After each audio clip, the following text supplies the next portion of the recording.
Salut, je m'appelle Kerry. Si tu penses que la vie d'une étudiante excellente n'est qu'harmonie, livre et chat, alors, t'as clairement jamais été à ma place. J'ai 16 ans et toute ma vie, j'ai été la plante verte, la personne assise au premier rang en salle de cours, celle qui ne levait jamais la main ou dérangeait qui que ce soit. Mais pour une raison quelconque, les gens ne voulaient pas me laisser tranquille. Être à l'école, c'était comme survivre sur une île sauvage. Mais au lieu de requins, j'étais entourée de camarades de classe chiants et des profs indifférents. Je rigole pas, tous les jours c'était une épreuve. J'avais une douzaine de surnoms blessants, allant de nerd à fantôme, tout ça parce que j'étais trop calme.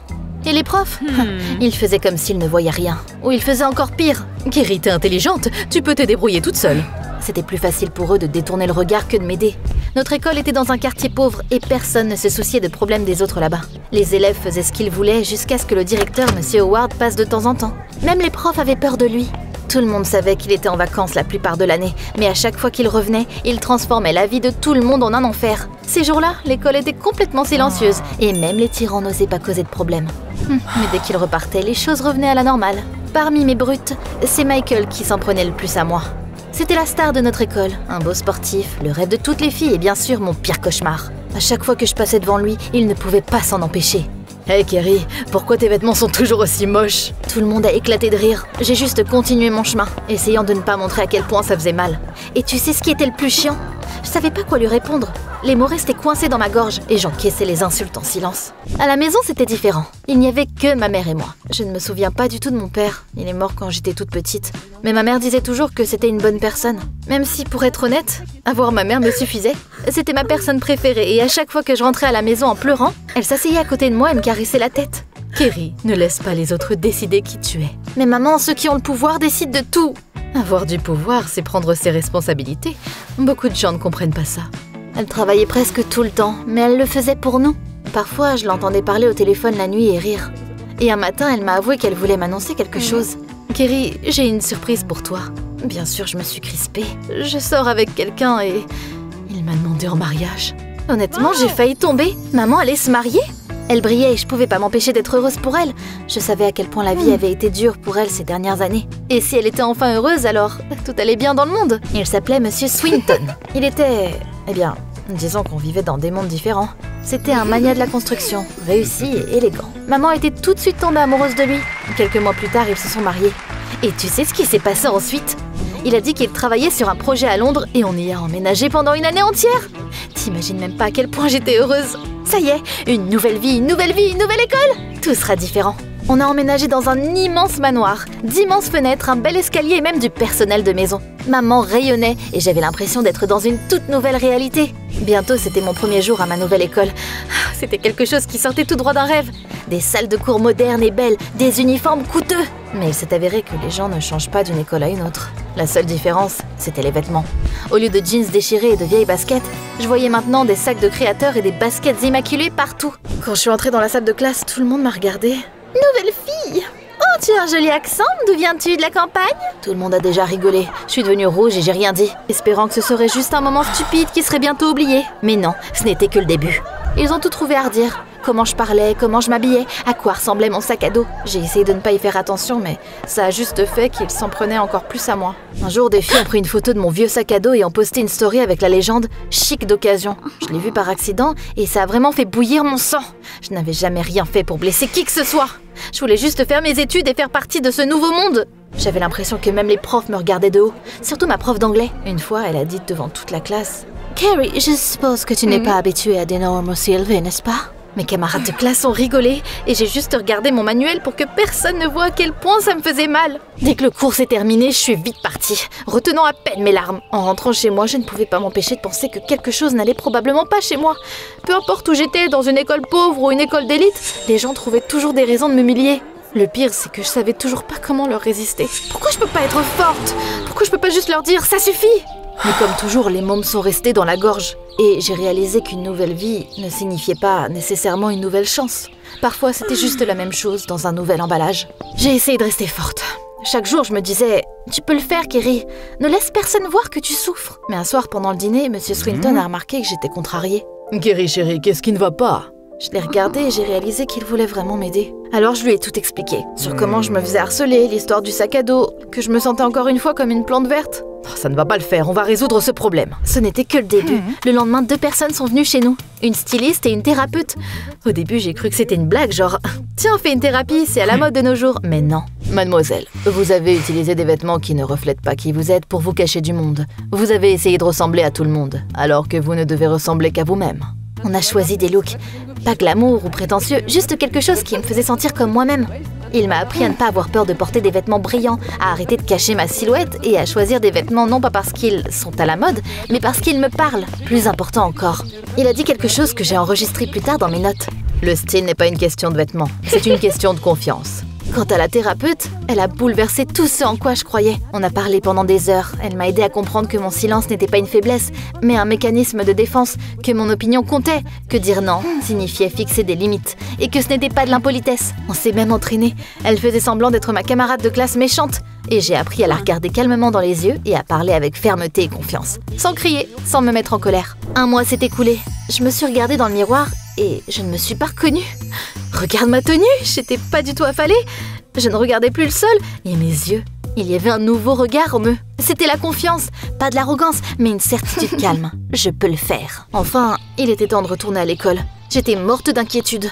Mon cœur battait la chamade et mes paumes transpiraient. Mais je marchais comme on me l'avait appris. Je suis entrée dans la salle de cours et bien sûr, le spectacle a commencé tout de suite. Alors, t'as fait les emplettes au marché aux puces? Non, de toute façon, l'argent ne peut pas acheter le style. Le silence est tombé sur la salle de cours. Quelqu'un s'est moqué d'elle, mais pas de moi. Alors, tu penses que t'es cool maintenant, hein? Non, mais je ne laisserai plus personne m'humilier. T'aurais dû voir son visage. Depuis ce jour-là, plus personne ne s'est moqué de moi. Au début, tout le monde m'évitait, puis ils ont commencé à m'approcher. Certains étudiants m'ont demandé où j'avais acheté mes vêtements, et d'autres ont voulu savoir comment j'avais réussi à rester si calme. Peu à peu, tout a changé. Avant que je m'en rende compte, je suis un peu devenue une chef. Tout le monde m'écoutait, me demandait des conseils. J'avais enfin l'impression de pouvoir être moi-même sans avoir peur. Je n'ai pas laissé mes notes en pâtir non plus. J'étais toujours une élève excellente, sauf que maintenant, j'avais confiance en moi, au lieu de me laisser faire. Une année s'est écoulée. On est allé aux Maldives pour les vacances. Imagine ça un peu, soleil, océan, sable, noix de coco, c'était le paradis. J'étais allongée sur une chaise longue, écoutant de la musique et pensant que la vie s'améliorait enfin. Mais le destin a décidé de me surprendre une fois de plus. J'ai vu Monsieur Howard, le directeur de mon ancienne école. Il était étendu sur une chaise longue comme s'il était le roi du monde. À ce moment-là, j'ai cru que j'allais exploser comme un autocuiseur. Tous les souvenirs m'ont submergé. Mon humiliation, ma peur, mon regard indifférent. Monsieur Howard. Qui êtes-vous? Vous ne reconnaissez pas une élève de votre propre école? Je voulais juste vous dire que vous êtes un mauvais directeur. Vous avez fermé les yeux sur le harcèlement. N'ose pas me parler comme ça, attention à ce que tu dis! Il m'a crié dessus, mais Monsieur Swinton est intervenu. Il n'a pas élevé la voix, mais le regard dans ses yeux... Même moi, j'aurais eu peur. Je vous recommande de ne pas lever la voix sur ma fille. Howard a marmonné quelque chose à propos de l'espace personnel, mais il avait l'air pathétique. J'ai tout expliqué à Monsieur Swinton, à propos de mon ancienne école, Michael, les profs. Je vais jeter un coup d'œil. Crois-moi, Kerry. Je ne les laisserai pas s'en tirer comme ça. Après les vacances, on est retourné dans ma ville natale. Pas dans notre ancien appartement, mais dans la nouvelle maison de Monsieur Swinton. Elle était spacieuse, pleine de lumière et confortable. Tu sais, pour la première fois, j'avais l'impression d'être au bon endroit. J'ai pris une décision qui a surpris tout le monde, celle de retourner à mon ancienne école. Pourquoi tu ferais ça, Kerry? Tu peux choisir une meilleure école. Je veux juste prouver que je n'ai plus peur de rien. Le lendemain matin, je me tenais devant mon ancienne école. Tout était pareil qu'il y a 1 an. Des murs écaillés, des fissures sur les marches, un vieux panneau. Même l'odeur était la même. Un mélange de café pas cher, de craie, de quelque chose de poussiéreux. Comme si le temps s'était arrêté ici. J'ai pris une inspiration profonde. Et je suis rentrée. Hé les gars, regardez, c'est Kerry! Je me suis retournée et bien sûr, c'était eux. Mes anciens camarades de classe, ceux qui m'appelaient fantôme. Je pouvais voir à l'expression de leur visage qu'ils étaient choqués. Waouh, c'est vraiment elle? Ta question, t'as subi une grève de personnalité en Angleterre? J'ai pas répondu, j'ai juste continué avec un pas sûr que j'avais pratiqué avec ma thérapeute. J'ai souri calmement sans défi, mais assez pour faire que leur rire reste coincé dans leur gorge. Bien sûr, la paix n'a pas duré longtemps. Ils ont recommencé à s'en prendre à moi. Sauf que maintenant, ils faisaient semblant d'être gentils. Hé, Kerry, t'as un accent britannique maintenant? Oh, regardez, on a Miss London dans notre classe maintenant. Vraiment? Ça fait 1 an, mais c'est ce que vous avez trouvé de mieux? Même vos blagues sont les mêmes. Ça les a fait taire. Ils ne s'y attendaient pas. Certains ont baissé les yeux, d'autres se sont détournés. Je n'étais plus la Kerry qu'ils pouvaient facilement intimider.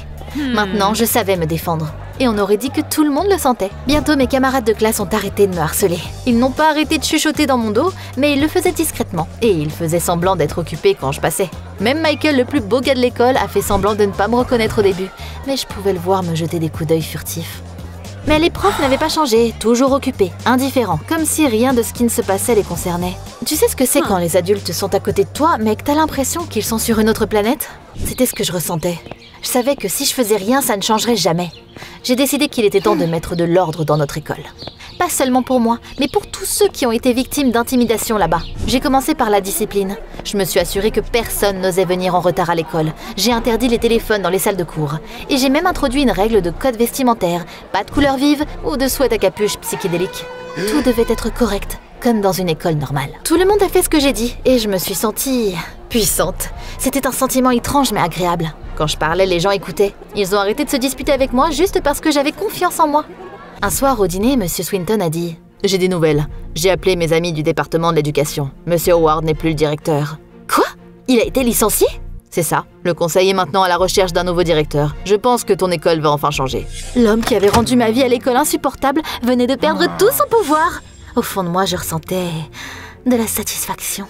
Pendant ce temps-là, je suis devenue un peu la chef d'établissement. Même si personne ne m'avait officiellement nommée, tout le monde m'écoutait juste. Demain, tout le monde devrait porter quelque chose de gris. Rien de voyant. Et ne soyez pas en retard, je vous préviens. Et plus surprenant encore, c'est que tout le monde m'a obéi. Même ceux qui s'étaient moqués de moi avant. Un jour, j'ai croisé Michael. « Kerry, je peux te parler une minute ?»« Qu'est-ce que tu veux ?»« Juste, t'as changé, t'es différente maintenant. Ça te dirait qu'on fasse une sortie, un de ces quatre ?» J'ai failli éclater de rire. « T'es sérieux? T'es vraiment ce même Michael qui m'a traité de nerd et a caché mes affaires ?» J'ai été con, je suis désolée. Je ne vais pas perdre mon temps avec quelqu'un qui se moquait de moi quand j'allais mal. Tu devras porter des vêtements gris demain, comme tout le monde. T'auras des ennuis si tu ne le fais pas. On était entourés d'autres élèves, et je l'ai dit assez fort pour que tout le monde l'entende. Michael est devenu rouge comme un homard, et il a évité les yeux de tout le monde. À ce moment-là, j'ai eu l'impression que je m'étais vengée de lui pour tout ce qu'il m'avait fait, comme si j'avais remporté la bataille. Un jour, quand je suis rentrée dans la salle de classe, et que j'ai commencé à diriger les autres enfants, je les ai vus échanger des regards. J'ai vu qu'ils avaient de la peur dans les yeux, et non de l'admiration. « Ne discute pas avec elle, ou tu le regretteras plus tard !» Et puis j'ai compris, ils ne me respectaient plus. Ils avaient simplement peur de moi. À ce moment-là, j'ai réalisé que j'agissais comme mes brutes. Sauf que maintenant, au lieu d'être victime, j'étais leader. Je me suis sentie dégoûtée de moi-même. Comme par hasard, le nouveau directeur a choisi ce jour-là pour arriver à l'école. Je me tenais dans le couloir quand j'ai entendu tout le monde en parler à voix basse. « C'est lui, le nouveau directeur !» Je me suis retournée et j'étais abasourdie. C'était Monsieur Swinton. Il s'est tout de suite approché de moi et il m'a serré dans ses bras. « Bonjour, Kerry. » Tout le monde a halté. J'ai réalisé que mes camarades de classe savaient maintenant que j'étais la fille du nouveau directeur. Les profs ont immédiatement commencé à me brosser dans le sens du poil. « Oh, Monsieur Swinton, c'est un tel plaisir. Nos étudiants sont des enfants brillants. Surtout Kerry, elle est un exemple pour tout le monde. » En regardant autour de lui, il a remarqué qu'il n'y avait pas de couleur dans notre école. Tout le monde portait du gris et leur visage avait l'air tendu.